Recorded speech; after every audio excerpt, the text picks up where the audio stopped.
Pessoal, boa noite.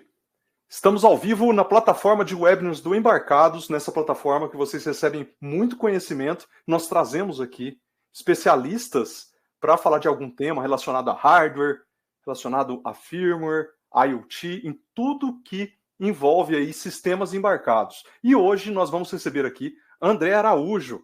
Ele é mestre em biomecatrônica na Poli USP e trabalha já há mais de 15 anos no mercado. O André Araújo, que é gerente de engenharia na JG Moria e trabalha aí com equipamentos médicos já há muitos anos. E ele trabalha focado bastante com hardware, certificação de produtos, né? Então ele vai trazer todo esse conhecimento hoje aqui e ele vai ajudar vocês a entender de forma mais clara o comportamento da energia eletromagnética e como isso afeta o projeto de PCBs, de sistemas embarcados e o desempenho dos produtos que nós desenvolvemos. Tá? O que você vai aprender nesse webinar? Quebrar conceitos incorretos sobre eletrônica, que adquirimos aí na trajetória acadêmica, entender como a energia flui em circuitos e PCBs e as implicações de integridade de sinal e compatibilidade eletromagnética, e como aplicar os conceitos apresentados para obter projetos mais robustos de placas de circuito impresso aí para sistemas embarcados. O André que trabalha bastante com esquemático, layout, definição de produto, definição de esquemático, definição ali dos componentes, né? E manja muito aí dessa área, tá? Então espero que vocês tenham um ótimo webinar com o André. Esse webinar que é patrocinado pela Mouser Electronics, que é nossa parceira. Acesse mouser.com e conheça aí os mais novos produtos que vêm sendo lançados aí na área de semicondutores, né, na área de eletrônica, e é um parceiro que está sempre com você. Quando você compra na Mouser, você recebe aí em 2, 3 dias aqui no Brasil, né, de forma bem rápida. E é bem bacana aí para prototipagem, para ali na hora da assistência técnica, né, e para todo o trabalho que você tem ali na engenharia. Então ela é nossa parceira, agradecemos muito aí por patrocinar aqui esse webinar da comunidade Embarcados. Então vamos chamar para a sala o André. André, por favor, vem para a sala. Obrigado pela disponibilidade, pelo seu tempo. Boa noite, Thiago. Obrigado pelo convite, obrigado pela oportunidade. A você, e o Fábio e todo o pessoal do Embarcados. Obrigado a Mouser pelo patrocínio aqui do evento. E obrigado a todo mundo que está em casa aí assistindo. Beleza, pessoal? Então, vamos começar? Bom, primeiro, boa noite, né? Eu sou o engenheiro André Araújo.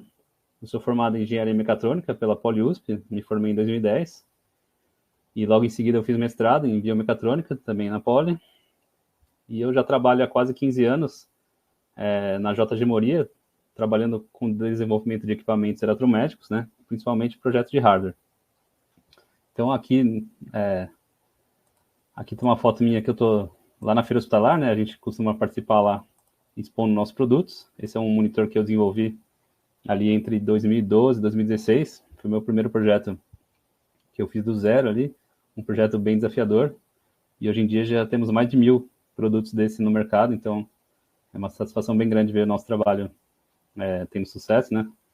E aqui eu estou lá numa câmara anecoica, né? Que é uma atividade rotineira da gente no desenvolvimento de produtos que são certificados, né? Na parte de compatibilidade eletromagnética. Então a gente passa bastante tempo aqui quebrando a cabeça para adequar nossos produtos para passar nessas normas. Então, pessoal, e além da minha atuação profissional principal, né? Eu tenho recentemente me envolvido um pouco com a parte de ensino, né? Então, estou trabalhando como instrutor aqui no Embarcados também, com nosso curso de projetos de PCB para sistemas embarcados.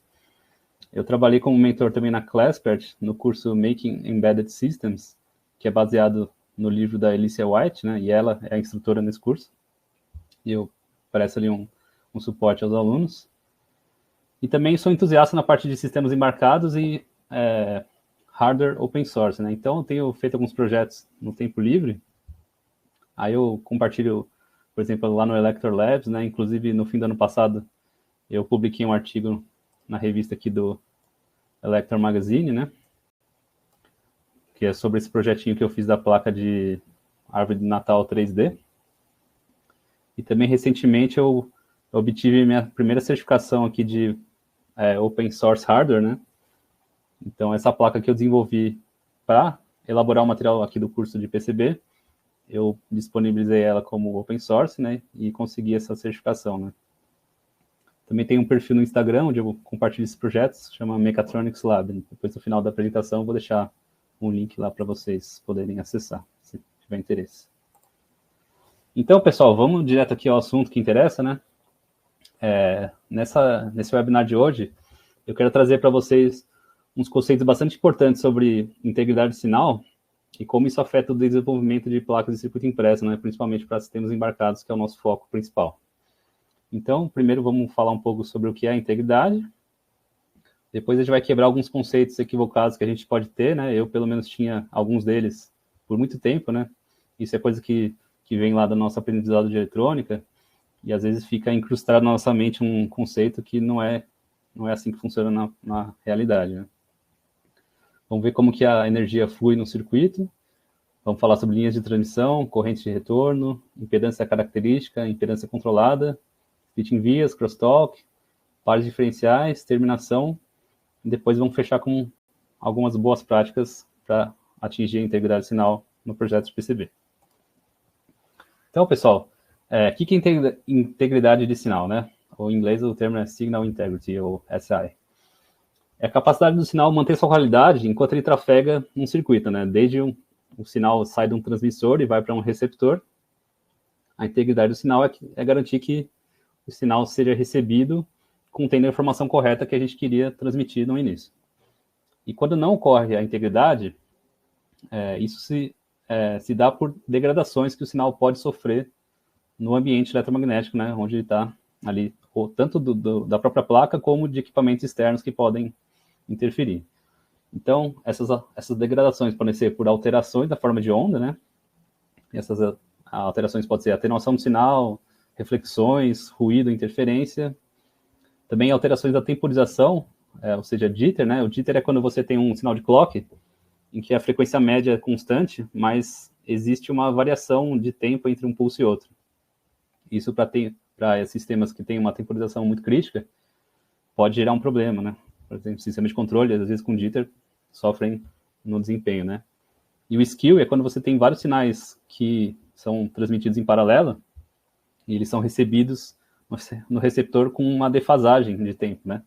Então, esse skew é essa defasagem entre um sinal e outro.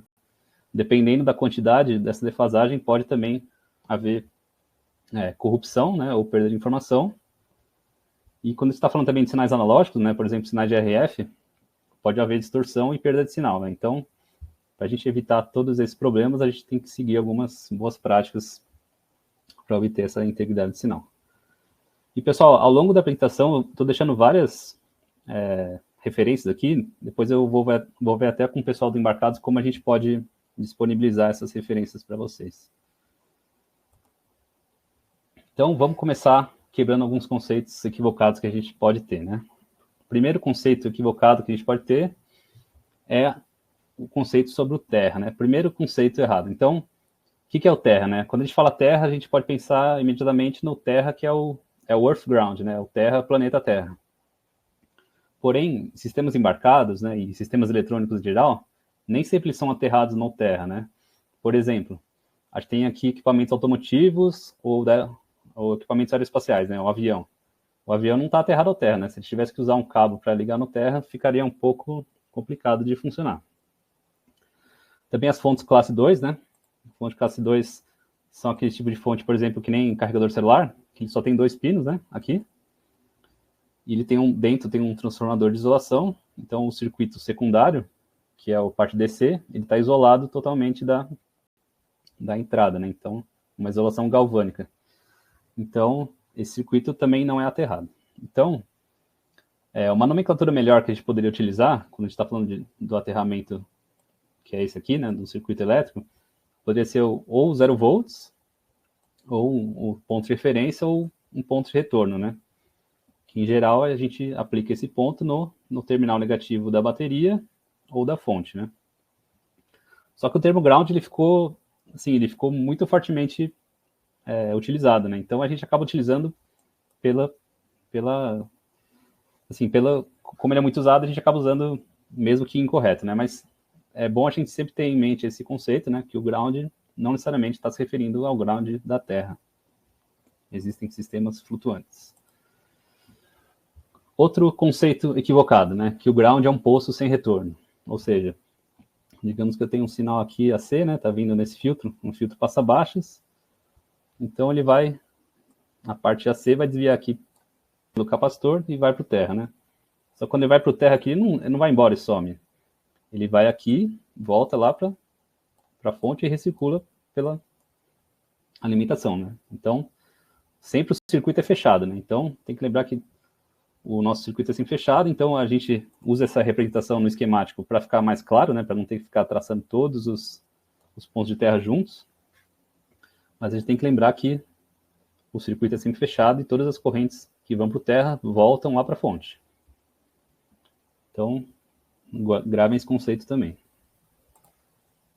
Mais um conceito importante da gente entender é que o ground, ou o plano de referência, nem sempre é igual a 0 volts, tá? Então, quando a gente está na PCB, a impedância das trilhas de ground não é 0, né? Ou seja, tem alguma impedância nas trilhas. E para haver a passagem de corrente elétrica, tem que haver diferença de potencial, né? Isso é uma implicação da lei de Ohm, né? V igual a RI. A gente pode generalizar para impedância, né? V igual a ZI. Então, quando a gente está falando de DC, o ground ele é aproximadamente 0, né? Porque a resistência do ground é bem baixa, né? A resistência dos planos e das trilhas de aterramento são baixas. Porém, quando a gente está falando no AC, no regime de corrente alternada, devido à impedância, que é a indutância e a capacitância, essas diferenças de potencial podem ser bastante grandes, né? Principalmente quando a gente aumenta a frequência, quanto mais alta a frequência, maior a importância dessas parcelas reativas na geração de potenciais. E mesmo no planeta Terra, pode haver diferença de potencial em diferentes locais. Por exemplo, se eu fizer um aterramento aqui na minha casa e eu for medir a tensão daqui uns 100 metros, em outro aterramento do vizinho, pode ter uma diferença de potencial, né? Então, o terra nem sempre é 0 volts. Agora, pessoal, esse é um conceito dos mais importantes que a gente precisa ter quando a gente está falando de integridade de sinal e compatibilidade eletromagnética, que é por onde a energia passa nos circuitos. Então, a gente às vezes aprende aquela analogia da água, né? Ou seja, a gente pode representar um circuito elétrico aqui embaixo como se fosse um circuito hidráulico, né? Então, nossa bateria, nossa fonte de energia pode ser aqui uma bomba hidráulica, né? Nossa carga aqui, que é uma lâmpada, pode ser uma turbina hidráulica. Então, aqui a passagem do fluido movimenta a turbina e isso gera aqui um trabalho, né? E aqui o tanque seria o terra, né? Que seria o caminho de retorno da água para a bomba, né? E aqui no circuito da água, o problema é o seguinte: no circuito da água, a energia está de fato no fluido em movimento. O fluido está virando aqui e ele carrega as partículas do fluido e isso, né, a energia está contida nesse fluido em movimento. Agora, no caso do elétrico, a energia não está contida dentro das trilhas ou dentro da fiação. A energia está em volta do circuito, né, porque a passagem de corrente promove a formação de campos eletromagnéticos e a energia está nesse campo que está em volta do circuito, né, num espaço tridimensional, né? E uma coisa para a gente pensar sobre isso, né, se a analogia da água fosse verdadeira, como que os circuitos de RF funcionariam, né? Porque no circuito de RF você tem a geração de sinal, ele vai para uma antena e a partir da antena ele se propaga no espaço, né, inclusive no vácuo. Então, a energia não está mais totalmente no circuito, ela está no espaço e vai se propagar até chegar no receptor, que pode estar até milhões de quilômetros de distância. Então, pessoal, para a gente pensar um pouco melhor sobre esse assunto, eu vou trazer um exemplo aqui um pouco mais claro, mostrando primeiro o seguinte: quando a gente tem um circuito elétrico, né? Então tem a fonte, a carga, aqui tem a fonte, a carga, a corrente, a gente vai usar a orientação convencional, tá? Que é a corrente fluida do positivo para o negativo. Então, quando a gente tem esse circuito com essa corrente ocorrendo, né? a gente tem a formação desses campos elétricos, né?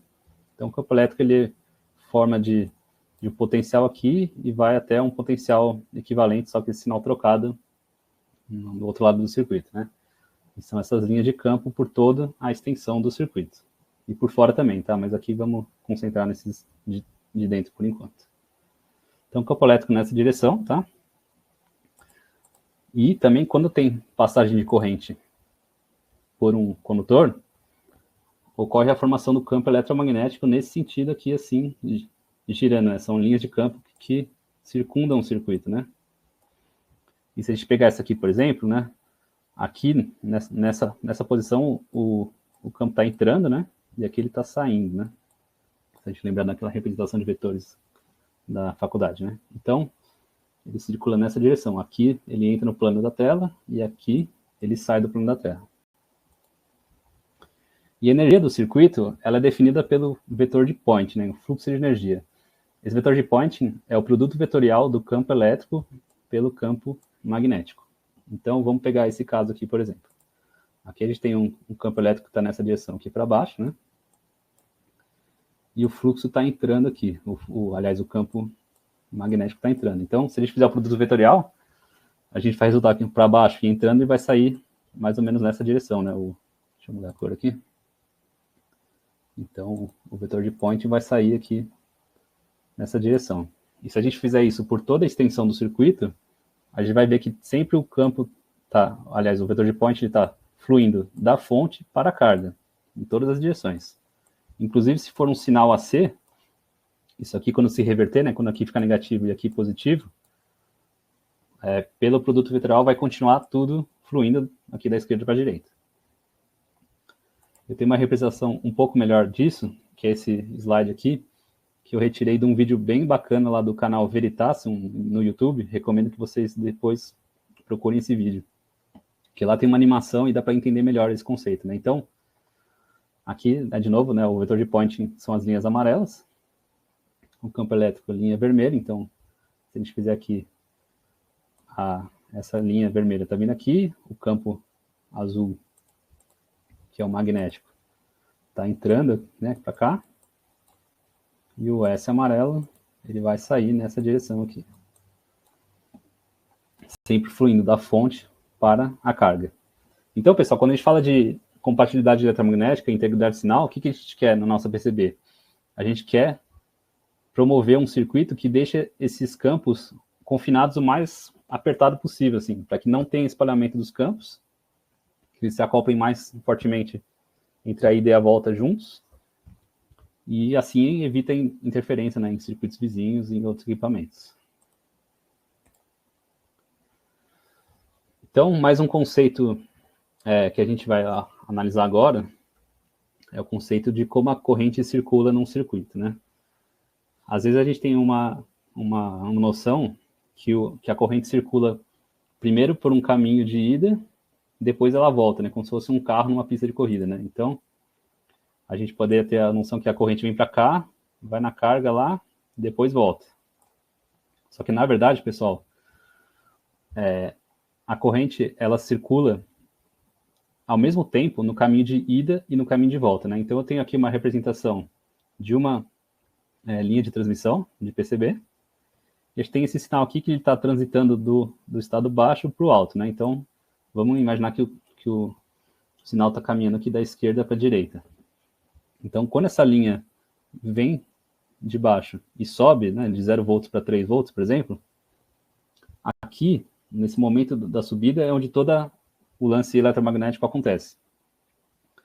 E aí vai haver um deslocamento assim, de energia que se propaga em ondas, né, pelo campo eletromagnético e vai avançar desde aqui do transmissor até a carga, né, ou receptor. Então, pessoal, essa corrente a gente chama de corrente de deslocamento, né? São displacement currents. Porque aqui a corrente vai acontecendo ao mesmo tempo no condutor de cima e no condutor de baixo, aqui no plano de baixo. E isso vai se propagando, então, em ondas, né? Até chegar na carga. E só quando chega na carga, que aí vai começar a correr a corrente convencional que a gente está acostumado, né? Que aí realmente ela tá circulando numa forma DC, né? Não tem esse transiente mais, já está num sinal estável. E a velocidade de propagação dessa onda é dada por essa formulinha aqui, que é o C, a velocidade da luz. O εr é o coeficiente dielétrico do material, aqui no caso é o material, metade é PCB e metade é o espaço, né? Que está no espaço, que é uma microstrip. Então, em geral, esse valor aqui é igual a 4, né? Para PCB. Então, resulta que, em geral, a velocidade é igual a C sobre 2. E isso tem uma implicação bastante importante, pessoal, quando a gente for um pouco mais para frente ver na parte de linhas de transmissão. Porque quando esse sinal transiciona muito mais rápido do que o tempo de propagação da onda aqui, aí a gente tem que tomar uns cuidados adicionais. Vamos lá, então. Próximo slide. Outro conceito bacana também para a gente abordar é o seguinte. Quando a gente começa a mexer com parte de MC, e a gente vai no ensaio e falha, sei lá, está falhando uma emissão lá em 10 MHz ou 100 MHz. Aí você pensa, mas meu clock é 4 MHz, como é que está dando aquela interferência? Ou aquela emissão? Então, é porque a frequência do clock do nosso clock mais rápido, né, não é o maior componente de geração de ruído eletromagnético. Se a gente lembrar da série de Fourier, a gente lembra que a gente consegue representar aqui uma onda quadrada por uma soma de várias ondas senoidais, né? Cada uma tem um parâmetro que modula a importância de cada harmônica, mas a gente vai somando cada vez harmônicas mais altas e a gente vai aproximando essa soma da onda quadrada. Então, para a gente saber o conteúdo de frequência que a gente tem no nosso sinal, a gente tem que analisar o tempo de subida e o tempo de descida, né?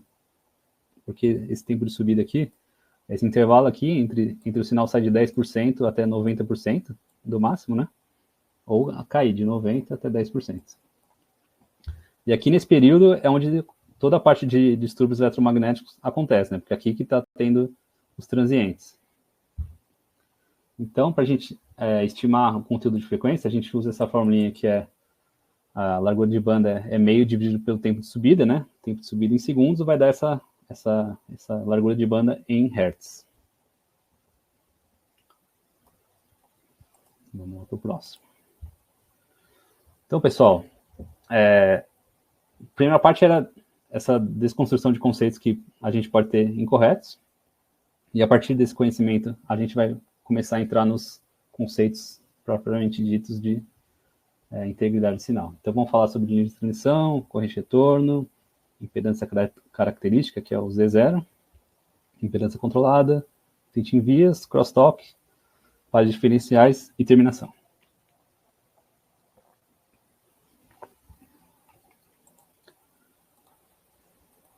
Então, pessoal, primeiro, o que é uma linha de transmissão, né?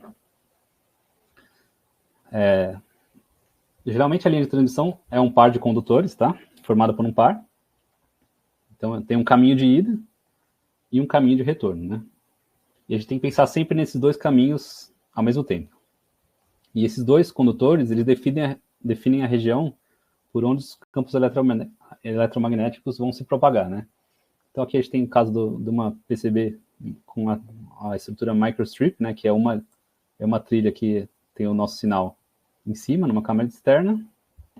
E aqui embaixo, logo no plano vizinho, tem um plano de referência, né? Então, a gente tem aqui as linhas de campo elétrico, são essas linhas azuis, e as linhas de campo magnético são as linhas vermelhas, tá? E como é que funciona esse acoplamento? Aqui, como a gente tem o plano de referência, né, as linhas de campo vão vir aqui, e essas linhas de campo vão até o infinito, né? Só que elas vão perdendo a intensidade com aquela regra do inverso ao quadrado, né? Então, na prática, tem uma região aqui que fica mais concentrada, essa região amarela aqui, onde a densidade de corrente fica maior. E no espaço ela espalha um pouco mais, né, pela diferença da constante dielétrica. E aqui, já no caso que tem uma strip line, a gente tem um condutor aqui central e dois planos de referência, né, um em cima e um embaixo. Então, nesse caso, a gente consegue conter melhor os campos, tá? Porque os campos elétricos ficam todos aqui dentro, os campos magnéticos também. A única parte que vai passar seria aqui na parte da bordinha. Deixa eu mudar a cor aqui. né, como os campos são infinitos, aqui na borda da placa tem uns campos que às vezes fogem, que a gente chama de fringe fields, né? Campos de franjas. Mas a gente pode depois utilizar alguns recursos para tentar bloquear isso aqui também. Então esse caso é um pouco melhor, porque ele bloqueia totalmente os campos de sair da placa, né? Aqui no caso da microstrip, a gente precisa garantir que esse condutor está bem próximo do plano para que o acoplamento seja bem forte aqui e evite o espalhamento pelo ar.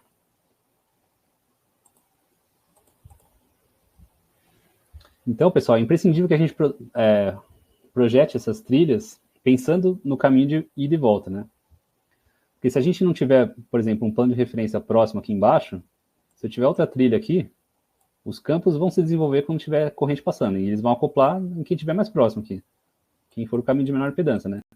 Então, se não tiver o plano aqui, vai acoplar aqui.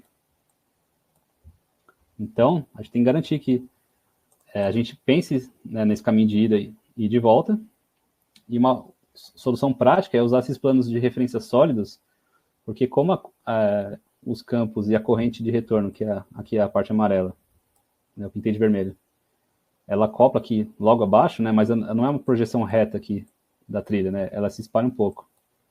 Então, se a gente usa um plano de referência sólido por baixo, a gente consegue garantir que a maior parte da energia vai estar contida aqui embaixo da trilha. E se a gente fizer uma outra trilha aqui do lado, com plano sólido também, então a energia dela também vai estar contida aqui e não vai ter, né, vai ter uma separação aqui entre elas, né?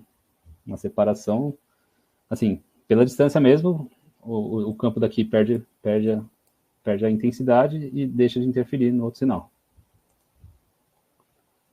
Então, essa solução prática é a gente utilizar os planos de referência sólidos por baixo das trilhas, né? E isso é um dos motivos que a gente usa projeto multicamada, né? Quando a gente faz projeto com 2 camadas só, a gente acaba tendo que utilizar uma camada só de sinal e a outra praticamente inteira de referência, só que a placa de uma camada ela é muito grossa, né? Então esse espaço acaba sendo muito grande aqui, fica inviável de você fazer muitas trilhas, né, com esse espaço tão grande. Você vai ver um pouquinho mais para frente também. E quais são os fatores que influenciam, né, na linha de transmissão? Primeiro, a estrutura, né? Então tem a microstrip, que a gente viu, é aquela que é igual essa aqui da imagem, né? Tem uma trilha num plano, numa camada, e um outro plano de referência por baixo. A strip line, que é a que tem 2 planos de referência, né? Um em cima e um embaixo. Tem também a guia de onda coplanar, né? O Coplanar Waveguide. A geometria de tudo isso interfere, né? Então, a espessura do cobre, a largura da trilha, aqui a distância entre a trilha e o plano de referência, a espessura do plano de referência também, e o material de elétrico, né? O material de elétrico seria aqui, por exemplo, se fosse uma PCB, né? Seria o material do FR4 ou outro material, ou se for um cabo, né? Pode ser o ar ou o isolante do cabo. E aqui um pouco mais de tipos diversos de linhas de transmissão que a gente encontra em PCB. Então tem microstrip, convencional, na trilha e um plano. Microstrip diferencial, né, quando tem 2 sinais diferenciais. Então eles trafegam aqui lado a lado, com um plano de referência. Aqui o symmetric strip line, né, seria uma linha de sinal no meio e 2 planos com a mesma distância aqui, né, essa distância são iguais. Ou assimétrico, né, que aqui tem uma distância H2 e aqui H1, diferente. Também tem o strip line diferencial, né, então são 2 sinais diferenciais com os 2 planos de referência. E o broadsides são sinais diferenciais, só que eles estão um em cima do outro, né, então seria como se esse acoplasse mais nesse e esse mais nesse. Aqui o Coplanar Waveguide, né, guia de onda coplanar, né, como o nome fala, coplanar, então o sinal está num plano e o ground o retorno está no mesmo plano. Tem também a guia de onda coplanar aterrada, né, então a gente tem plano de ground aqui por baixo. E o Grounded Coplanar Waveguide é que a gente usa vias, né, que são aquelas estruturas para conectar na PCB verticalmente, para fazer como se fosse uma gaiola aqui em volta, né, então a gente repete essas vias também na alta direção, né, aqui na profundidade, acaba formando uma guia de onda totalmente fechada para o sinal. Isso bastante usado em sinais de RF. Então, pessoal, como eu tinha falado um pouquinho antes lá, tem uma característica da linha de transmissão que é o comprimento crítico, né? Então, esse comprimento é a partir do qual os efeitos da propagação da onda são mais importantes. Então, você começa a perceber reflexões e perda de sinal, né? Então, nesse caso, a gente tem que fazer o controle de impedância da nossa trilha. Então, quando o tempo de subida é muito mais rápido que o comprimento da onda, né, ou que o tempo da onda se propagar, isso a gente utiliza uma regra prática que pode ser lambda sobre 10, onde lambda é o comprimento de onda, utilizando aquela fórmula que tinha lá da largura de banda, né? A largura de banda é 0,5 sobre o tempo de subida, TR, né? Então, isso vai dar uma frequência, né? E essa frequência tem um comprimento de onda aqui, utilizando a velocidade de propagação da onda aqui na PCB. Então, pessoal, essa é uma regra prática, só que assim, na realidade é um pouco complexo se basear só por isso, né? Então, como uma boa prática mais prática, mais adicional, assim, seria utilizar sempre o controle de impedância para sinais digitais e sinais de alta velocidade. Então, você garante que a sua trilha tem uma impedância característica adequada, que vai evitar problemas de reflexão e problemas de degradação no seu sinal. Agora vamos falar um pouco sobre a corrente de retorno, né? Então, como a gente tem falado aqui, a corrente de retorno, ela sempre vai buscar o caminho de menor impedância, né? O que é impedância? Se a gente pegar a nossa formulinha aqui da impedância característica, a impedância característica tem uma parcela DC, que é o R, que é a resistência do condutor. O G tem a ver com a isolação entre o caminho de ida e o caminho de volta, né? O material dielétrico. O L o L é a indutância, né? E o C, capacitância. Então, pessoal, a gente pode fazer um experimento para comprovar que a corrente sempre busca o caminho de menor impedância, que é o seguinte. Imagina que a gente tem aqui um cabo coaxial, né? Esse cabo aqui. E a gente forma como se fosse uma letra C, né? Nesse cabo. Então, a gente tem aqui o caminho de azul, que seria o condutor central do cabo coaxial, né? Ele vem aqui toda a extensão do cabo, e aqui tem uma carga, né? Um resistor. Depois o retorno, ele vem pela malha do cabo, né? Que é também por toda a volta do cabo, e a gente inclui também uma malha aqui bem grossa, né? Bem larga, para ter uma resistência DC bem baixa. Então, pessoal, conforme a gente aplica aqui um sinal de corrente alternada, inicialmente, quando a frequência aqui é baixa, né, perto de 0,1 até 1 Hz, todo o retorno ele vai vir aqui pela fita, né, porque é um caminho de menor resistência, né. Quando a gente está na frequência baixa, esses termos a gente pode até descartar, e aqui o Z0 fica somente a resistência dessa fita. Porém, conforme a gente aumenta a frequência, né, como a gente vai aumentando aqui a frequência, a gente começa a observar, se a gente medir aqui, se tivesse um alicate aqui medindo essa corrente, a gente começa a perceber que a corrente aqui começa a diminuir, né? Começa a diminuir aqui. E por onde ela está indo? Você não está vindo por aqui. Ela está indo pela malha de retorno do cabo coaxial. Então, para frequências ali acima de 100 kHz, aproximadamente, praticamente toda a corrente vai voltar pelo caminho da malha do coaxial. E por que isso? Porque o coaxial ele tem a maior capacitância com o sinal de ida, né? Porque a capacitância é proporcional aqui. Quanto menor a distância entre os condutores, maior a capacitância, e quanto maior a área, né, desse acoplamento, maior a capacitância. E a indutância é a forma um pouco mais complexa de calcular, mas ela tem muito a ver com essa área do loop de corrente, né? Então, se eu tivesse uma corrente que viesse aqui e voltasse por aqui, tem toda essa área aqui. Isso forma uma indutância muito grande. Então, se eu venho aqui pelo cabo e volto pela malha, olha como essa área é bem menor. É praticamente só a espessura aqui do cabo, né? Então, isso é a menor indutância, resulta na menor impedância, e por isso que a corrente vai se concentrar mais aqui, né, ali da faixa do áudio para frente, geralmente a gente considera. Então, a gente tem que ter em mente que a corrente, principalmente nos momentos de transição, né, de transientes, que lá no tempo de subida e no tempo de descida dos sinais digitais, então nesse período aqui é onde vai estar a maior parte da energia, né, eletromagnética. E aqui que acontecem os problemas de interferência e susceptibilidade. Então, para a gente garantir que essas áreas de alta energia estejam contidas, a gente tem que usar sempre uma trilha com o plano de referência próximo para fazer esse acoplamento dos sinais. Então, aqui uma representação na placa vista de cima, né? Então, aqui no caso da alta frequência, né? Então, a alta frequência, se eu fizer um sinal aqui que vem desse, digamos que ele vem dessa, aliás, ele vem daqui, né? Vem do out, segue essa trilha e vai entrando no in. O ground desse sinal de alta frequência, ele vai voltar logo abaixo aqui. Por que logo abaixo? Porque a espessura da placa é muito menor do que o espaço de uma trilha aqui do lado.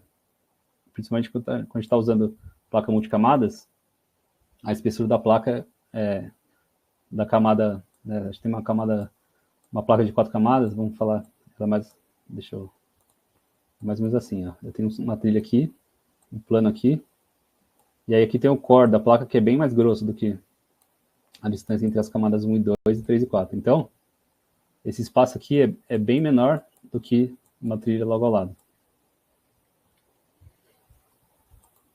E para a parte de baixa frequência, aí o sinal se espalha um pouco mais, né? Ele segue aproximadamente em volta aqui desse, mas ele se espalha. E se isso for um problema para o nosso equipamento, né? Se a gente tiver, por exemplo, sensores analógicos muito sensíveis, aí a gente pode querer, talvez, fazer recortes aqui no plano para guiar melhor as correntes de retorno.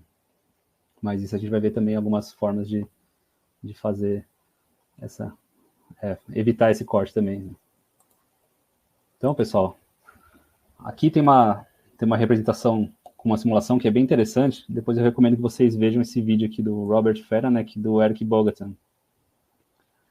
Então, o que tem aqui nessa simulação é o seguinte. Primeiro a gente tem esse caso que, né, são 4 trilhas aqui.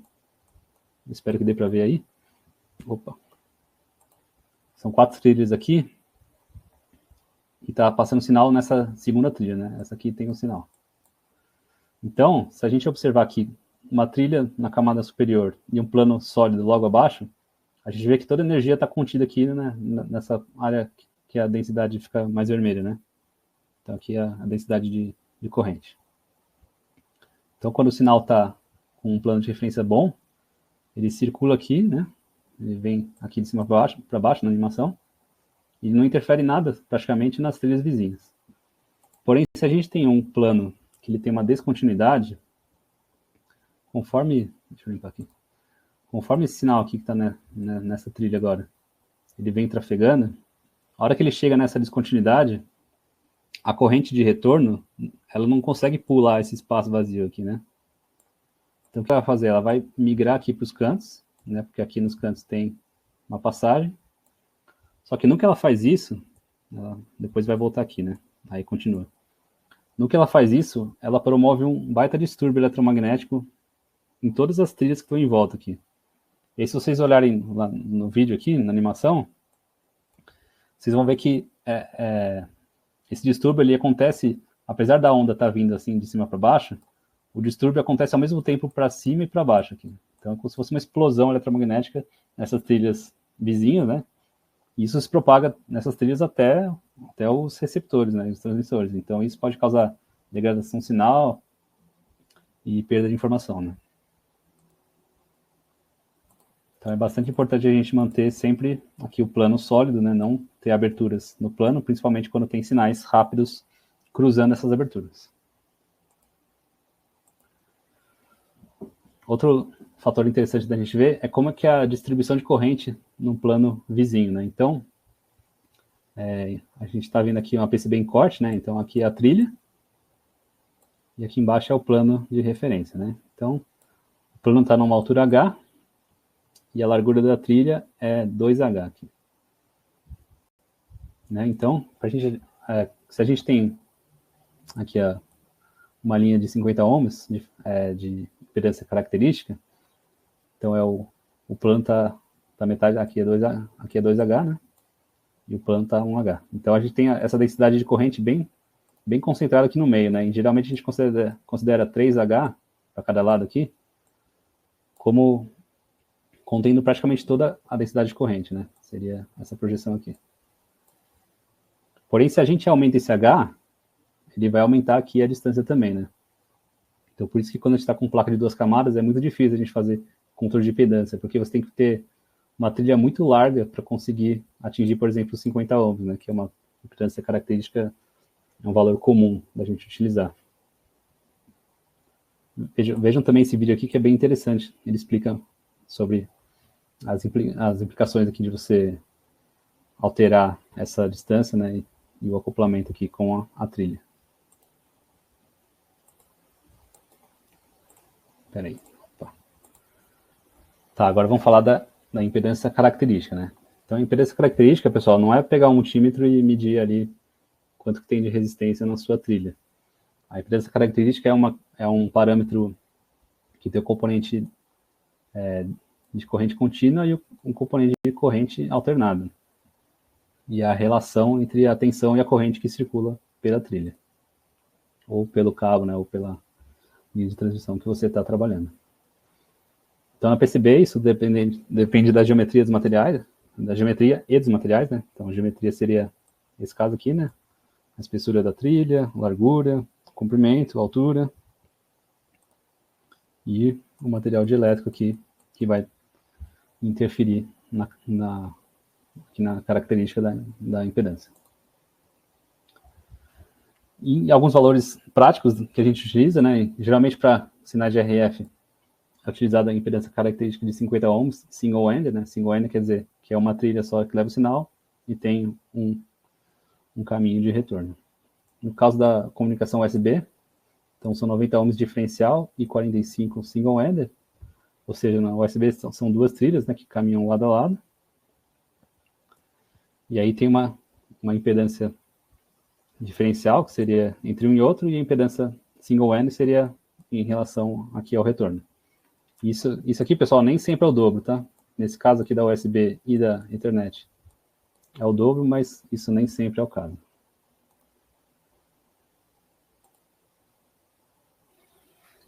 De impedância controlada, pessoal, é a gente fazer uma escolha adequada de materiais e de geometria para alcançar uma determinada impedância característica no nosso projeto de PCB. Então, a gente vai definir qual a espessura do cobre, qual a largura da trilha, a espessura dos isolantes, né, dos materiais aqui do nosso PCB, o próprio material, né, que ele tem o εr, ou o dk, que é a constante dielétrica. E para a gente obter sucesso nesse cálculo e na fabricação, é muito importante que a gente fale com o fabricante da PCB, né, porque além das características geométricas aqui do material, tem um fator de processo muito importante para a gente conseguir atingir essa impedância característica, né, porque no processo de fabricação tem a prensagem das camadas, né, e isso, dependendo do processo, pode dar resultados diferentes. Então, é muito importante a gente conversar com o nosso fabricante de PCB quando a gente precisa atingir uma impedância característica determinada. E para a gente fazer essa verificação, a gente usa os cupons de teste, né? Então, o cupom de teste, pessoal, para quem nunca viu, como a placa ela é feita em painéis, né? São várias placas por painel, geralmente. Tem aquela área lateral do painel que depois é descartada depois da montagem, né, dos componentes. Então, nessa área que já é descartada, a gente pode fazer esse cupom de teste, que são algumas trilhas de teste que são fabricadas no mesmo ciclo do restante aqui da placa, né? Então, ela serve como uma amostra da característica da placa. Então, aqui a gente consegue fazer algumas medições para comprovar se a nossa placa fabricada está com a impedância característica dentro da tolerância que a gente precisa, né? Vamos falar agora sobre stitching vias. Então, as vias são aquelas estruturas que ligam diferentes camadas da nossa placa, né? Então, se eu tenho uma trilha lá no topo da minha PCB, aqui no caso uma PCB de 4 camadas, e eu quero mudar esse sinal lá para a trilha de baixo, eu vou fazer uma via, né, que é um furo metalizado, e beleza. Só que se eu não lembrar do nosso caminho de retorno, a hora que eu fizer isso, para onde vai a energia? Se a energia está... Deixa eu mudar a cor aqui. Digamos que a energia está vindo aqui assim, né, entre a trilha e o plano. A hora que eu mudar de plano e eu não tiver essa via de retorno, a energia vai se espalhar aqui por todo o espaço, né? Agora, se a gente utilizar uma stitching via, que é uma via que fica bem próxima aqui, e ela está conectando os planos, né? No caso aqui são 2 planos de terra, a energia que está vindo aqui, a hora que ela vai entrar por esse furo e ela vai ficar acoplada aqui entre essas 2 vias. E depois ela vai aqui sair de volta por baixo da trilha com o plano de baixo, né? Então é muito importante quando a gente está fazendo sinais digitais de alta velocidade e precisa mudar de camada, a gente utilizar uma via bem próxima, né? O mais próximo possível, que seja possível de fabricar. E com isso a gente consegue garantir que a energia tem um caminho aqui próximo, né? Que não vai se espalhar por toda a região interna aqui e acoplar em outras vias que estejam na vizinhança. Outro caso para a gente usar stitching vias é para a gente fazer a equipotencialização de planos, né? Então, no caso ali, por exemplo, eu tenho um plano de terra, vou ter várias dessas vias espalhadas, né, num grid, não só perto desses sinais assim, mas também aqui nas regiões que não tem nada, né? Tá vendo? Vou colocar vias aqui para garantir que o plano está no mesmo potencial por toda a placa, né?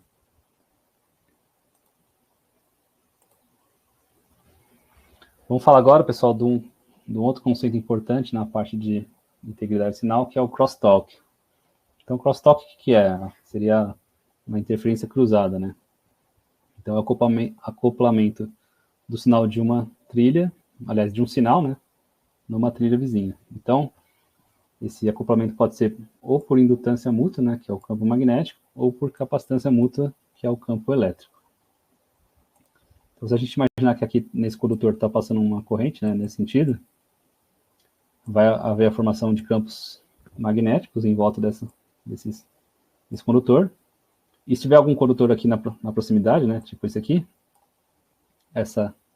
esse campo magnético vai induzir corrente nele também, né? E essa indução de corrente vai gerar diferenças de potencial. E isso pode causar interferências nessa trilha vizinha, né, que não tem nada a ver com essa.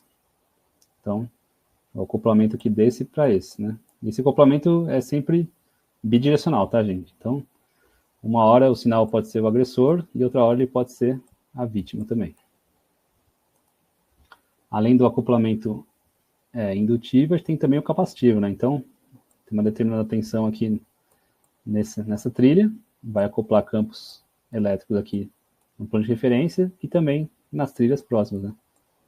Então, como é que a gente faz para evitar esse problema? A gente tem que afastar essas trilhas, né?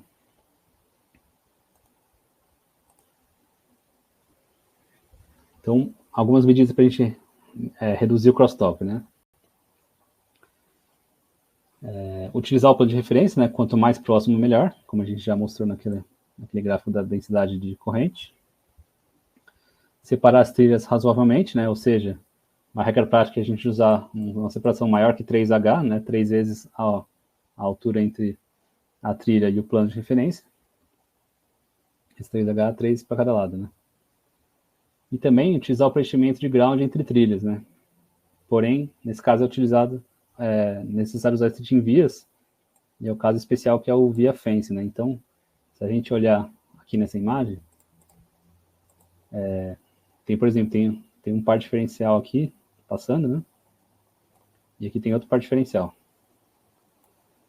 Para um par não interferir no outro, então, a gente utilizou aqui, deixa eu só mudar a cor, usar o verde aqui, utilizou o ground, né, aqui, e está cheio de vias, né, por toda a volta, para garantir que tem um bloqueio tanto na região desse plano, quanto na altura, né, da placa também.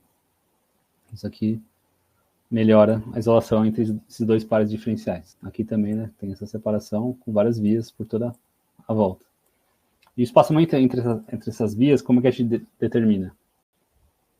Uma regra prática é utilizar o espaçamento a cada lambda sobre 10, né? E o lambda vem daquela formulinha nossa, né, do meio sobre o tempo de subida. Isso aqui também, pessoal, é um dado empírico, né? Tem que ser feito o teste para garantir que esse espaçamento é suficiente. Agora eu vou falar um pouco sobre os pares diferenciais. Então, os pares diferenciais são trilhas que geralmente são paralelas, né? E levam sinais com a polaridade oposta. Então, esse tipo de transmissão aumenta a imunidade ao ruído, né? Porque o ruído é aproximadamente igual nas duas trilhas, né? Se elas estão bem próximas. Então, quando o sinal é recebido, o ruído é cancelado, né? Se a gente pensar aqui, né, tem um sinal que vai ser transmitido, né? Digamos que seja esse transiente aqui. Então, o meu transmissor, ele tem um buffer que não inverte e aqui um buffer que inverte o sinal, né? Então, eu tenho aqui o sinal original e o sinal com a polaridade invertida. Então, se eu tivesse um ruído, vamos dizer que eu tenho um ruído que fez uma onda assim, ele vai ser igual dos dois lados, né? E aí, quando chegar aqui no receptor, ele vai fazer a subtração dos dois sinais, né? Então, eu resulto no final num sinal que tem o dobro da amplitude do original, e aquele sinal de interferência, né? Como ele vai ser somado com um sinal trocado, ele vai acabar cancelando. Então, essa é uma técnica bastante utilizada com linhas de alta frequência, né? Alta velocidade, e linhas longas também, né? Então, no caso do USB, internet, PCI Express, SATA, memória DDR, são alguns exemplos de comunicação de alta velocidade que utilizam a sinalização diferencial. E quais são as boas práticas para a gente usar pares diferenciais? Sempre que possível tentar manter as trilhas para garantir o mesmo tempo de propagação, né? O tempo aqui é importante. Então, a gente não tem que garantir necessariamente o mesmo comprimento da trilha. A gente tem que garantir que o receptor receba os dois sinais ao mesmo tempo, né? E como a gente mostrou ali naquela equação da velocidade de propagação, dependendo da camada que a sua trilha está, a velocidade de propagação é diferente. Então, se for na mesma camada, aí sim dá o mesmo comprimento, mas se for em camadas diferentes, a velocidade de propagação muda, então o comprimento pode ter que variar de uma metade para outra do par, né? Sempre que utilizar a mudança de camadas, utilizar o stitching vias, né, para garantir a passagem da energia, tentar ao máximo manter a simetria do par e desviar de outros elementos da PCB, né? Então, tem uma parte gráfica legal aqui para mostrar, que é o seguinte. Digamos que eu tenho um conector aqui, né? Nesse primeiro caso, eu tenho um conector, naturalmente os sinais já saem desalinhados, digamos assim. Então, uma regra prática para eu fazer esse casamento para sincronizar os sinais, seria tentar fazer o mais próximo possível de onde começa o sinal, né? Para que daqui em diante o sinal já esteja todo sincronizado, né? Aqui é o mesmo caso, né? Aqui ele deixa para fazer esses meandros um pouco mais para frente, mas se eu fizer esse ajuste aqui de comprimentos logo no começo, daqui para frente já está tudo sincronizado. Outras dicas também aqui, ó, manter a simetria, né? Então não fazer uma coisa tipo essa, né? Fazer assim, simétrico. Evitar colocar componentes no meio, né? Ou aqui tem um componente, aqui tem uma via, né? Então a gente tem que desviar, ou a gente desvia o par desse componente, ou desvia o componente do par. Se a gente for fazer esses meandros, né? Tentar fazer de forma simétrica também, né, que é mostrado aqui. Nunca a gente passar por um plano com corte, né? Esse split plane, né, é um termo bastante utilizado. Então, o split seria essa linha aqui, né, verde, que tem uma abertura aqui no plano. Então, aqui, a corrente de retorno vai ter que dar toda a volta nesse negócio e vai atrapalhar todo o sinal. Então, é preferível você passar o seu sinal por volta, né? Mas tendo o plano de referência por baixo sólido. Utilizar curva de 45 graus, né? Ou seja, isso aqui é uma coisa que não vai matar ninguém, né? Se você fizer uma trilha com 90 graus, mas na prática é muito mais muito mais prático você fazer isso aqui, né? Economiza espaço na sua placa, a trilha fica mais curta. Manter simetria também quando tem componentes, né, tipo resistor de terminação aqui no nosso par diferencial. E no final, colocar as vias, né? Stitching vias aqui. Então, sempre que tiver uma via aqui para mudança, vamos colocar vias do lado para dar passagem para a energia. Vamos falar então agora de terminação, pessoal. Terminação são componentes que a gente coloca na linha de transmissão, né? Para evitar alguns fenômenos como reflexões, overshoot e ring, né? Então, a gente tem um gráfico aqui, que é um sinal que está com... Bom, primeiro ele tá vindo aqui do high, né? Ele vai aqui para o low, nessa altura. Deixa eu só fazer assim. Então, pessoal, ele está vindo aqui no high. Quando ele vai para o low, primeiro que faz, ele vem bem mais para baixo do que deveria, né? E esse aqui é o overshoot. Ele poderia vir para baixo e logo em seguida atenuar, assim, né? Só que como ele também não atenuou, ele ficou oscilando, aí esse aqui é o ring, né? O sinal ficou oscilando. E quando você tem um sinal de alta frequência, né? Digamos que o meu pulso não fosse dessa largura, ele fosse dessa largura aqui só.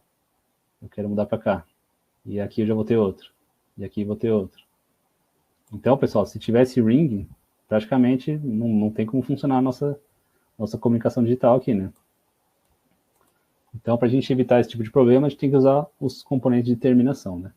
Existem dois tipos principais. Um em série, que geralmente é colocado perto do transmissor, né? Então, esse caso aqui é o de série. O que ele faz? Esse resistor ele limita a corrente que vai acontecer aqui no driver, né? Então, em vez de ter um chaveamento assim super rápido, ele vai ter um chaveamento talvez um pouco mais lento, né? Mas ele vai evitar o overshoot e o ring. Em geral, a gente utiliza esse tipo de terminação para sinais mais lentos, né? Por exemplo, I2C, SPI, UART. E também tem a terminação em paralelo, né? A paralelo é geralmente aplicada perto do receptor, um resistor que puxa para o terra, ou, mas se for diferencial, ele vai puxar de um sinal para o outro, né? Tem aqui um driver e aqui o receptor.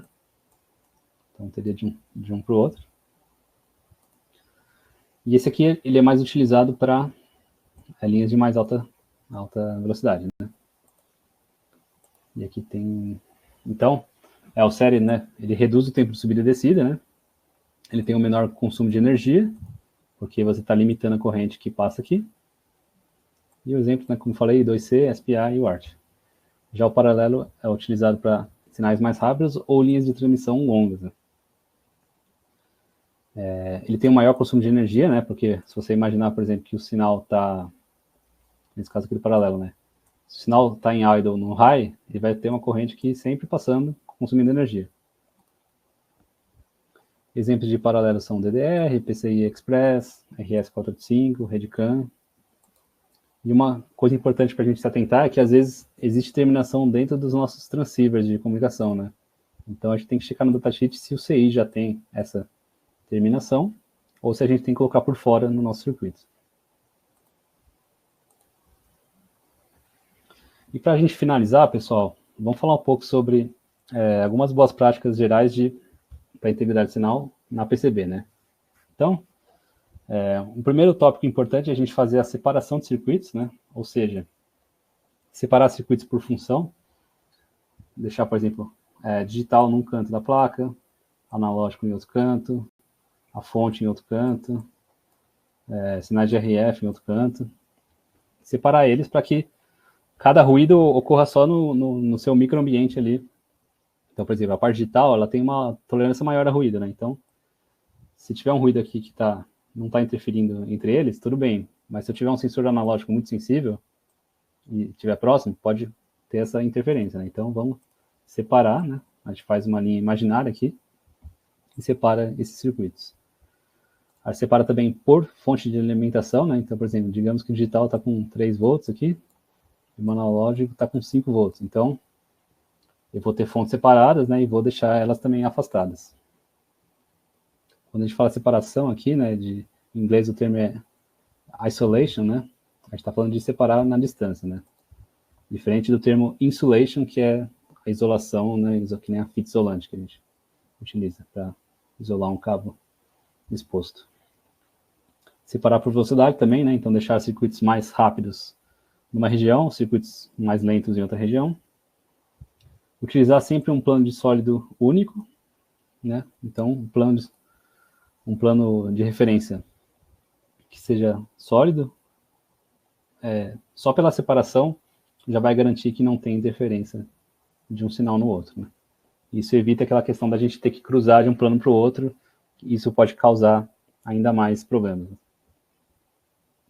E a distância recomendada, a gente acaba utilizando essa recomendação de 20H, né? Ou seja, 20 vezes a distância entre a camada externa e a camada a camada imediatamente abaixo, né?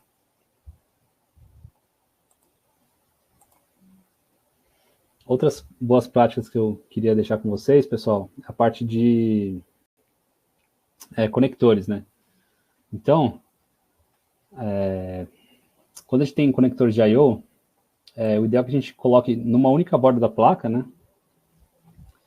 E geralmente num canto, assim. Se a gente deixar no meio, por exemplo, no centro da placa, isso acaba formando uma antena que é um pouco pior. Separar também os conectores para sinais rápidos e sinais lentos, né? Por exemplo, sinais digitais e sinais analógicos, ou sinais de RF analógicos. Os 6 de interface devem estar bem próximos do conector. E quando a gente utilizar conector, tipo esses conectores de barra de pinos, né, ou conectores de múltiplas vias, é sempre importante que a gente tenha linhas de ground e power adjacentes a cada sinal, né? Então, tem essa escalinha aqui aqui vai melhorando a qualidade da conexão, né? Então, essa primeira é ruim por quê? Porque esse sinal aqui tem a referência, né, no ground. Esse aqui já não tem. Ele vai acoplar onde? Ele vai acoplar nesses todos os vizinhos, né? Esse aqui também. Vai acoplar em quem? Vai acoplar nos vizinhos. Então, uma situação melhor já seria essa segunda, né? Ou seja, aqui todos os sinais têm um ground para acoplar, né? Aqui também. Esse aqui está acoplando no power, né? O power também pode ser usado como um plano de referência. Melhor ainda seria essa aqui, né? Ou seja, todo sinal tem um ground ou um power, né? E o power e o ground estão juntos também, então eles se referenciam. E a solução ótima seria que esse intercalado, né? Tanto o ground e o power estão referenciando, quanto os sinais. Só que se você notar, né? Conforme a gente vai aumentando a quantidade de ground e power no conector, o conector tem que ficar maior para comportar essa quantidade de sinais, né? Então, isso é uma decisão ali que você vai ter que avaliar o que é melhor, né? Se você consegue colocar um conector maior, ou você vai ter que sacrificar um pouco a integridade para conseguir ter um conector com menos pinos de power e ground. E aí, para fechar, pessoal, falar do via fence, né? O via fence é um caso particular aqui do stitching vias, né? Que a gente comentou, que é utilizado para fazer uma cerquinha aqui, né? Em volta dos sinais ruidosos para evitar que esse ruído se espalhe pela placa. Então, a gente tem aqui, por exemplo, aqui é até uma gaiola, né? Então, está utilizando, são sinais que estão aqui em strip line, né? Então, eles estão com planos de referência em cima e embaixo e com essa cerca de vias por toda a volta. Então, aqui a gente tem 2 pares que estão bem isolados, né? Como se fossem 2 gaiolas de Faraday bem fechadas aqui. Nesse segundo caso tem uma demonstração da estrutura, né? Então, tem aqui a trilha que leva o sinal e 2 trilhas de via fencing que vai fazer aqui o acoplamento com o plano de baixo, né? Então, esse é o Grounded Coplanar Waveguide. Aqui tem um exemplo de uma placa na prática, né? Então, aqui tem algum tipo de circuito de RF, né? Tem entrada aqui SMA. Então, você tem aqui, né? Um monte de vias em volta, né? E o sinal passando bem no meio aqui. Então, onde a gente utiliza esse tipo de estrutura, né? Pode ser para sinais de osciladores e clocks, né? Que são sinais sensíveis e bem rápidos. Sinais de RF também. E também pares diferenciais, né? Que a gente está vendo aqui, talvez seja um Ethernet esse conector aqui. Então tem 2 pares diferenciais com essa estrutura de VF Fencing. Então, pessoal, se vocês quiserem se aprofundar ainda mais nesse assunto, eu trouxe algumas recomendações de livros, tá? Tem esse aqui que é o Electromagnetic Compatibility Engineering, do Henry Ott. Esse é um livro bem bacana. O outro, High Speed Digital Design, é um livro bastante renomado, né? Do Johnson e do Graham, que trata sobre essa parte de sinais de alta velocidade, né?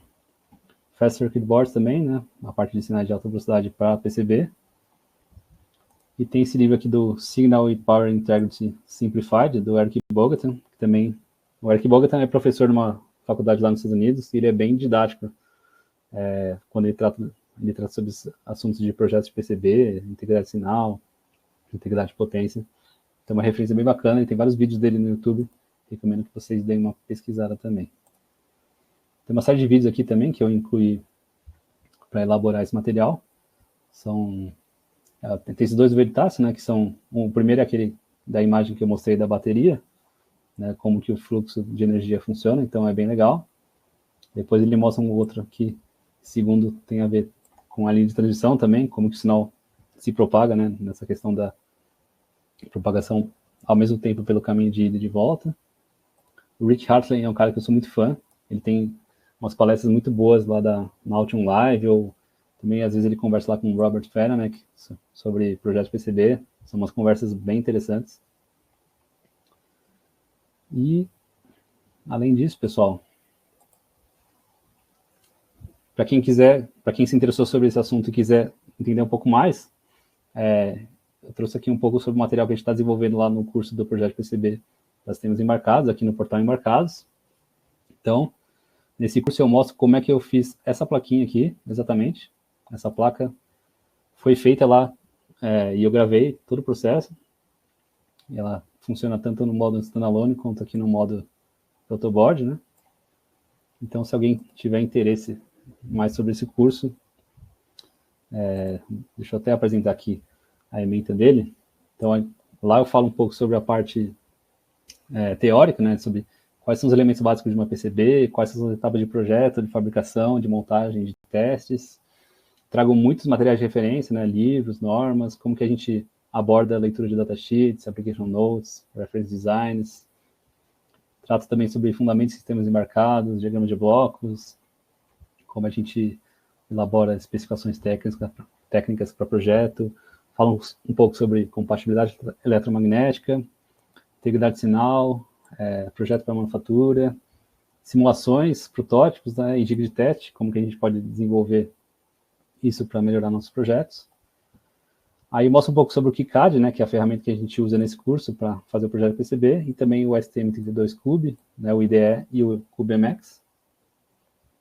E depois dessa parte teórica, tem uma parte prática, onde eu mostro passo a passo do projeto dessa placa, né. Então, eu mostro como a gente organiza as bibliotecas de componentes, né, criação de símbolos e land patterns, toda a elaboração de esquemático, detalhamento, verificação de projeto.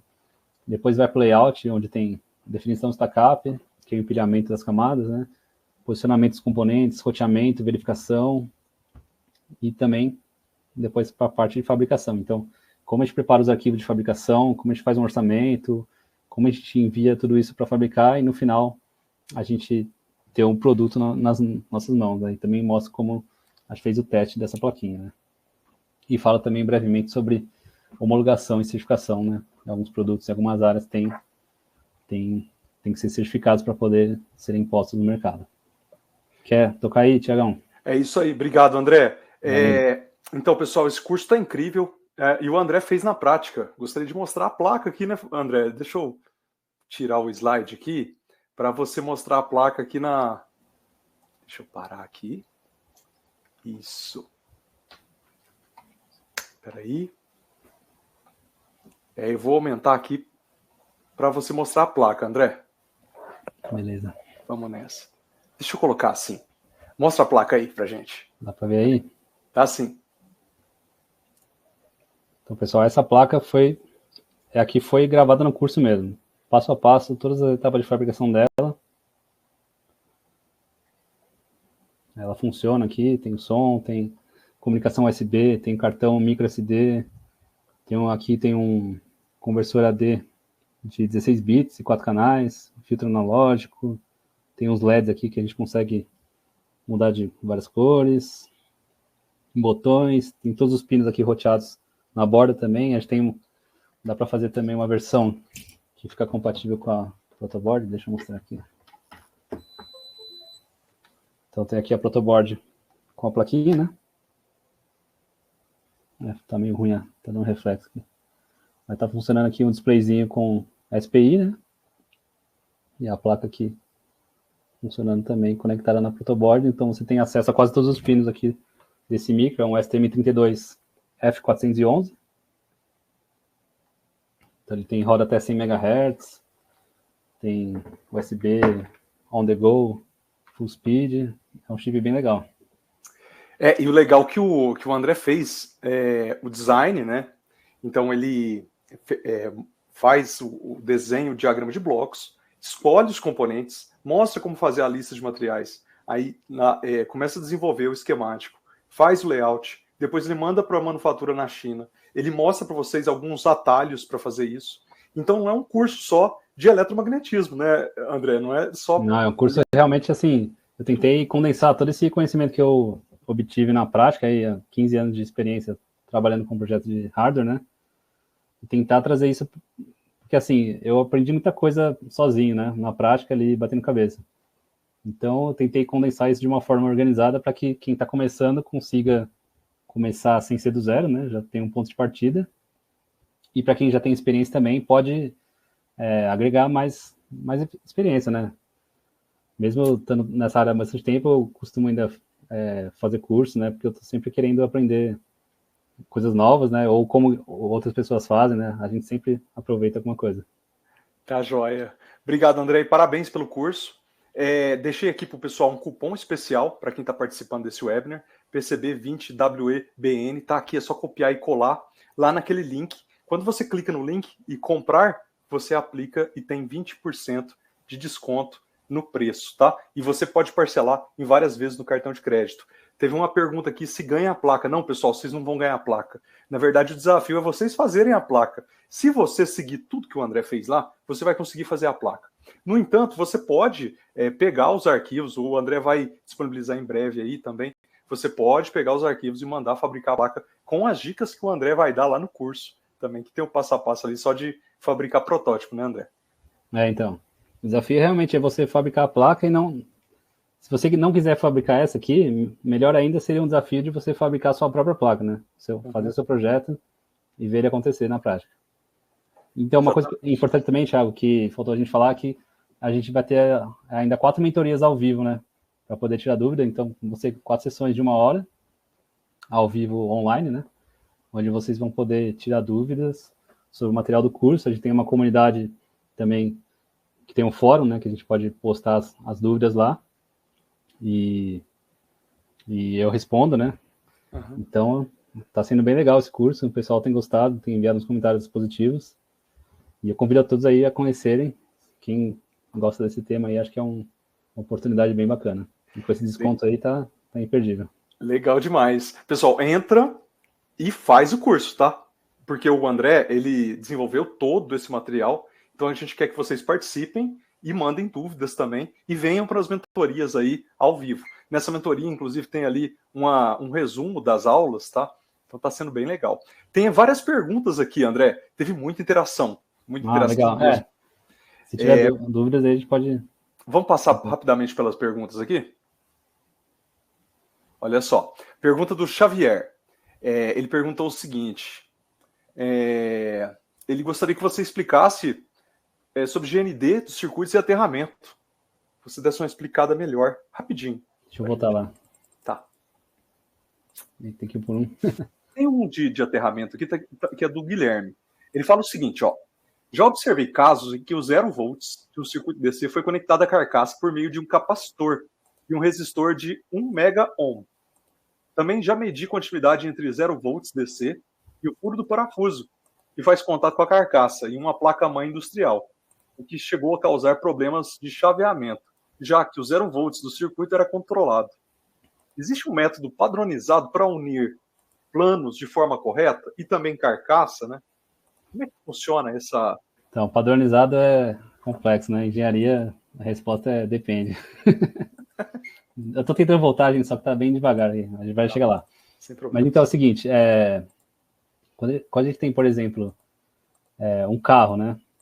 Toda a parte metálica dele seria lá o que a gente chama de chassi, né? Geralmente. Ou você tem um equipamento de mesa, que tem um gabinete metálico. Se esse equipamento não for aterrado ao terra do planeta Terra, aí você pode realmente fazer algum tipo de conexão com o seu 0 volts do circuito para tentar, talvez, evitar que surja diferença de potencial entre essa carcaça metálica e o seu circuito que possa interferir, né? Então, ou também o que às vezes é feito quando tem o aterramento é que a carcaça metálica é ligada no terra do planeta Terra, né? Porque, por exemplo, isso é uma questão de segurança, né? Se tiver um cabo do fase solto, e ele ia acoplar na carcaça, você não pode estar com essa carcaça energizada, né? Então ele desvia para o terra do planeta e funciona como um sistema de proteção. Quando tem a fonte classe 2, a gente tem uma dupla isolação, então mesmo que o cabo fase se solte, ele ainda tem uma proteção antes de encostar no gabinete, né? Então, nesse caso, a gente dispensa o aterramento. Legal, André, obrigado. Obrigado, pessoal, pelas perguntas. Tem uma pergunta do Williams, que ele questiona se o plano de referência precisa ser necessariamente o 0 volts, ou pode ser, por exemplo, 12 volts, 5 volts, 3.3. Pode ser também. Seja uma tensão constante, assim. Então, pode ser. Geralmente a gente usa 0 volts porque fica um pouco mais fácil de pensar ali, mas dependendo do caso pode ser sim o plano de alimentação, mas no geral você tem que pensar que seja uma alimentação que tem a ver com esse sinal que você está passando, né? Então, por exemplo, você tem um microcontrolador, está alimentado por 3 volts.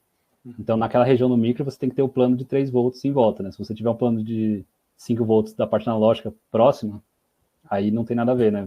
Vai ter interferência de um ou outro. Tá certo. O Madison pergunta o seguinte: quais são softwares que nós podemos usar para simular esses efeitos eletromagnéticos? Tem algum, André? Então, eu não sei de nome assim, mas tem, por exemplo, o ANSYS, né? O ANSYS tem uma série de softwares assim, que são bem especializados de parte de eletromagnetismo, né? Uhum. O que eu sei é o ANSYS, que é o ANSYS é genérico de vários fenômenos físicos, né? Mas tem uns que são mais especializados, aí eu precisaria pesquisar o nome deles. Eu não sei de cabeça, não. Tá, joia. Tem uma pergunta do Guilherme aqui, que eu acho que você explicou mais no fim da apresentação. Ao projetar um plano de 0 volts em uma PCB, devo distribuí-lo na maior área possível ou dividi-lo em setores, por exemplo, um circuito com fonte chaveada, microcontrolador e interface de comunicação, que se conecta a um conector externo, por exemplo. É melhor manter um único plano contínuo ou separar cada seção em planos distintos? Então, essa questão de separar em planos distintos, ela traz a complicação que é aquela questão de você cruzar o plano com um sinal na camada de cima, por exemplo. Se você for segmentar o plano, você tem que garantir que todos os sinais estão passando por uma região que o plano está contínuo por baixo. Evitar de cruzar pelos gaps do plano. Ou se você tiver espaço e puder fazer aquela separação do 20H, aí mesmo que você utilize um plano sólido, você, pela separação, você já vai ter uma redução da interferência de um circuito no outro. Certo, obrigado. O Léo pergunta o seguinte, o Lennon, desculpa. Na sua experiência, realizar análise teórica dos sinais é suficiente para desenvolver uma boa PCI? Ou às vezes é necessário algum tipo de simulador, incluindo aquele simulador de comportamento eletromagnético, né? Então, quanto mais você tiver recurso de simulação, melhor, né? Só que esses softwares de simulação são bem caros, né? E também é bem difícil você fazer uma simulação de uma PCB sua, assim, completa, né? Naquela simulação, por exemplo, era um caso conceitual, né? Só para mostrar um fenômeno específico, né? Então, acho que é válido você fazer simulações para tentar... Acho que o mais interessante é você tentar criar uma intuição, assim, a respeito do funcionamento dessa parte eletromagnética, né? Para você tentar extrapolar isso para o seu projeto, né? Mas se você conseguir fazer uma simulação detalhada, claro que seria o ideal, né? Legal. Obrigado, André. O Anderson perguntou se algum daqueles livros lá, eles abordam sobre questão de linha de transmissão, fluxo de energia e efeito eletromagnético. Se você tem algum para indicar? Então, acho que todos aqueles abordam, viu? Tá. Desses 4 aí, eu tenho o primeiro. Eu não li ele inteiro ainda, mas ele trata... ele é um pouco mais focado na parte de IMC, né? Mas ele trata sobre como é o acoplamento de energia, de circuitos, né? E também trata alguns temas mais focados em PCB, né? Tá, joia.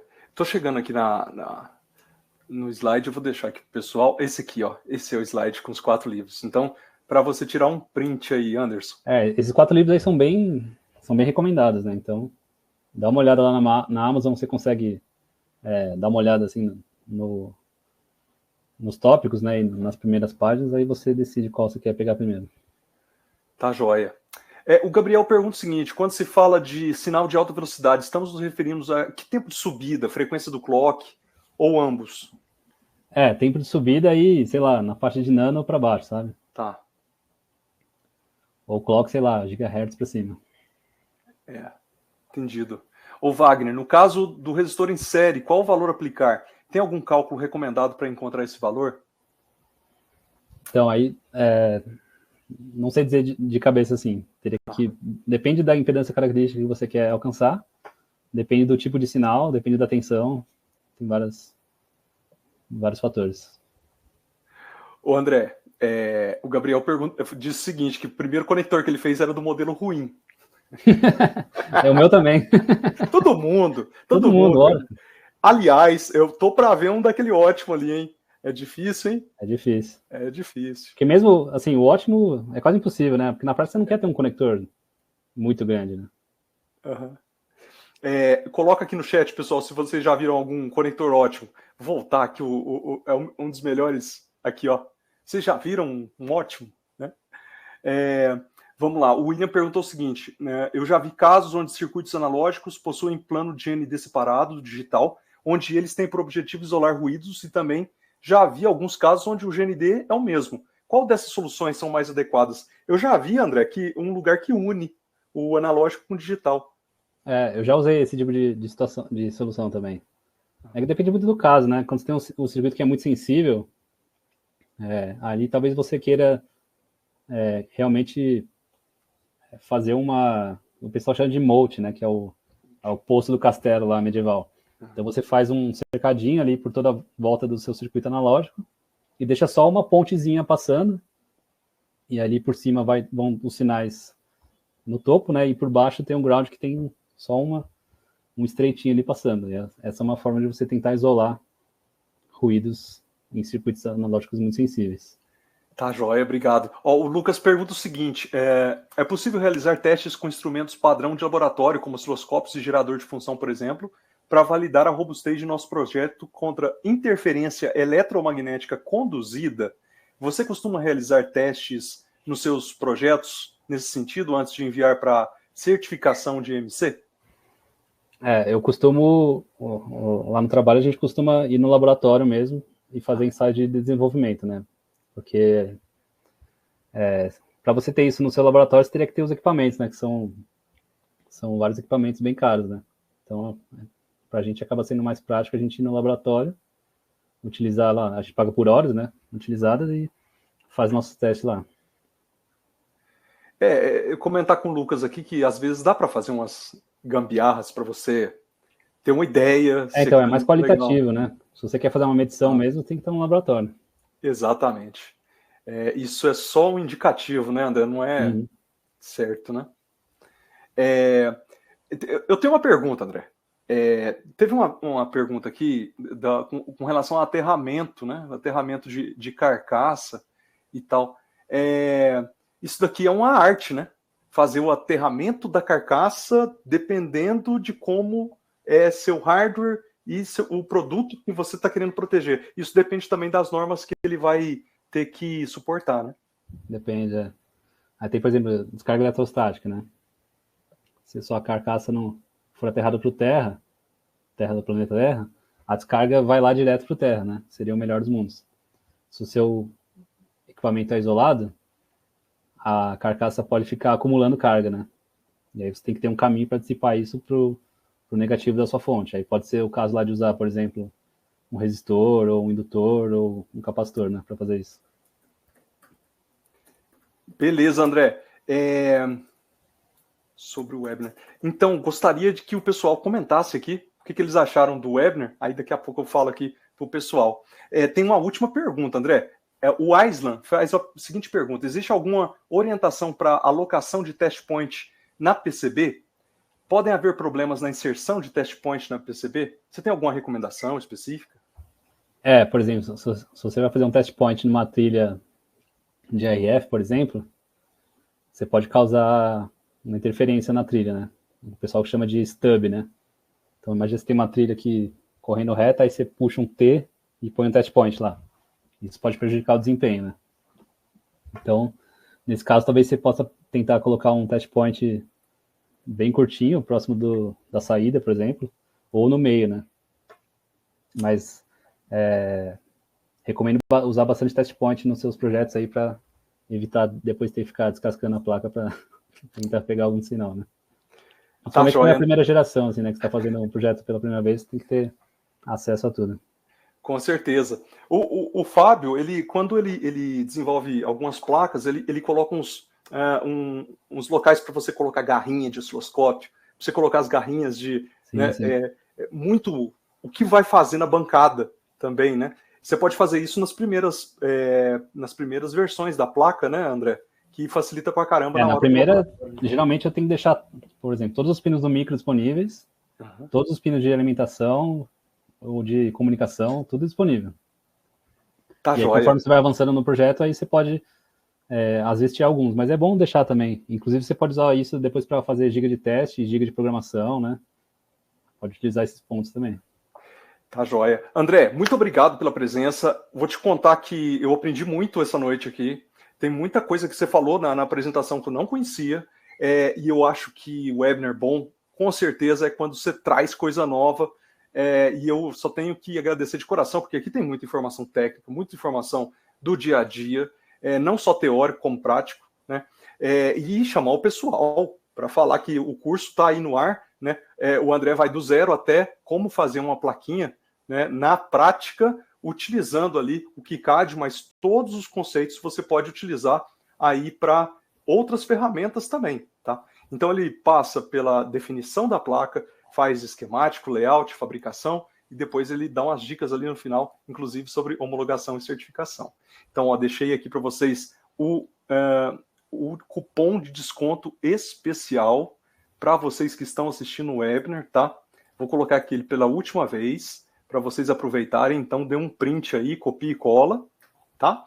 Para vocês aproveitarem, essa promoção fica no ar aí alguns dias, tá? Se você tiver que falar lá na empresa, fala na empresa, e você pode pagar no cartão de crédito parcelado também. Se precisar faturar para a empresa, fala com a gente aqui do Embarcados, que a gente consegue para vocês também.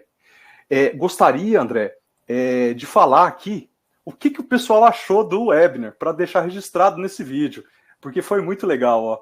Muito obrigado, excelente webinar, boa noite, parabéns. Aqui, deixa eu ver, parabéns, André, top demais, muito legal o webinar, excelente webinar, André, muito bom conteúdo e apresentação. Já estou aguardando os próximos webinars, estou aprendendo coisas novas com esses webinars. Olha, eu vou falar para vocês que a gente aprendeu, todo mundo aprendeu, com certeza. Ótimo webinar, conteúdo excelente, foi sensacional, teve muita coisa que eu nem imaginei que ia ser abordado. Excelente webinar, obrigado, bom demais, muito informativo, muito bom, várias dicas de ouro.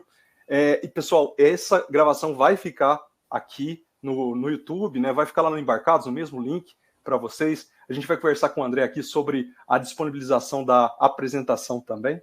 E André, muito obrigado. Vou abrir espaço agora para você falar aí as suas palavras finais aqui no webinar com a gente. Thiago, eu que agradeço, porque para mim é uma honra muito grande poder estar aqui no Embarcados, que é um portal tão importante para o nosso setor, né, de sistemas embarcados aqui no Brasil, e trazendo tanto conteúdo de alta qualidade. Os eventos são sempre muito bons e cada vez um melhor que o outro, então para mim é uma honra muito grande estar aqui trazendo esse material, espero que tenha sido útil. Se eu falei alguma besteira aqui, depois peço que entre em contato comigo para a gente tentar conversar e acertar isso aí, mas eu tentei trazer o que eu tenho trabalhado, né, o que eu tenho estudado, e é um material que acho que vai causar uma melhora assim, no entendimento do pessoal e possibilitar fazer projetos melhores, né. Isso aí acho que é importante da gente ter. Eu sempre friso que é importante a gente ter nosso hardware brasileiro aqui para a gente poder rodar nosso software embarcado. É isso aí, André. Muito obrigado mesmo pela disponibilidade. Você mandou um e-mail aqui no final do ano. A gente fica emocionado também, porque a gente tem esse papel de trazer informação para as pessoas, trazer conhecimento, e dessa vez a gente conseguiu viabilizar esse curso aí, que esse curso é incrível, tá? Obrigado mesmo por ter feito legal. E por participar. Pessoal, então, só reforçando para vocês, deixei o cupom aqui, tá? O link aí para compra, tá? Esse valor já é em cima do valor promocional, e esse é o melhor preço que a gente já ofertou esse curso, tá? A gente não vai ter essa promoção novamente, porque dessa vez, né, a gente está chamando vocês de novo, a gente chamou vocês em dezembro, mas dessa vez aqui, né, é para participar da mentoria, que vai ter agora em fevereiro. Então, dê uma olhada na ementa completa, lá está tudo detalhado, tudo que vai acontecer no curso, né? A gente trouxe aqui também um resumo, né? Então vocês veem que é desde o comecinho até lá o final e homologação e certificação. Então aproveitem essa promoção. Obrigado a todos pelo tempo, pelos comentários, tá? E nós vamos deixar disponível esse vídeo, tá? Se você tiver dúvida, volta aqui no vídeo. Teve várias dicas aí que o André passou, né? Então vocês podem rever, tá? Tem um último comentário aqui, o Fábio, seu curso é o melhor que eu já vi sobre o tema. Olha, Fábio, é mesmo. Você pode procurar curso de fora que engloba só uma parte daquele curso do André, tá? Então a gente conversou aqui com o André e o André falou, não, eu quero mostrar tudo. Eu quero vir desde o comecinho até o final ali na homologação. Então a gente tem orgulho aí de trazer isso em português, PTBR, né, André? PTBR. Legal. Obrigado, pessoal. Aí, se alguém quiser entrar em contato comigo, pode entrar lá pelo LinkedIn. Manda uma mensagem lá falando que você veio aqui no webinar para a gente poder conversar mais. É isso aí. Segue o André aqui no Instagram, que o Instagram dele é bem legal. Tem um monte de foto de plaquinha, as coisas funcionam. E esse projeto aqui, em breve, vai estar disponível também open source lá, para todo mundo que quiser copiar, modificar. Mas é legal ver o curso porque a gente vê o passo a passo de como foi feito, né? Não só o resultado final. É isso aí. Obrigado, André. Gostaria que você desligasse sua câmera e seu microfone para eu fazer o encerramento, então. Muito obrigado. Pessoal, então, nós temos orgulho e uma satisfação imensa de estar aqui trazendo conteúdo para vocês de hardware, software, IoT, né? E tudo que envolve o mundo de sistemas eletrônicos. Obrigado pelo tempo de vocês, sejam vocês estudantes, profissionais, curiosos, pessoas que gostam de eletrônica. A gente tem orgulho de trabalhar aqui com um ecossistema brasileiro. A gente gostaria de convidar vocês também para vir aqui no Embarcados, fazer uma apresentação no webinar, ou se não, bater um papo com a gente nas nossas lives, ou fazer uma apresentação nos nossos eventos presenciais. Temos eventos online também, tá? Então nós temos diversos formatos que você pode participar. Se você não é muito de aparecer, pode mandar um texto para a gente que a gente publica no embarcados.com.br. Lá tem muitas informações, né, que vocês compartilham. Então a gente está aí para ser um hub mesmo da comunidade. Obrigado a todos. Obrigado também por falar desse webinar, por falar dos nossos conteúdos por aí, né? A gente tem orgulho também de ser patrocinado aqui pela Mouse Electronics, que eu gostaria de agradecer imensamente por esse apoio que ela traz aqui para a comunidade e viabiliza todo esse webinar aqui. Obrigado a todos. A gente se vê no próximo webinar, ou na próxima live, ou no próximo evento. Tá joia, pessoal? Tchau, obrigado.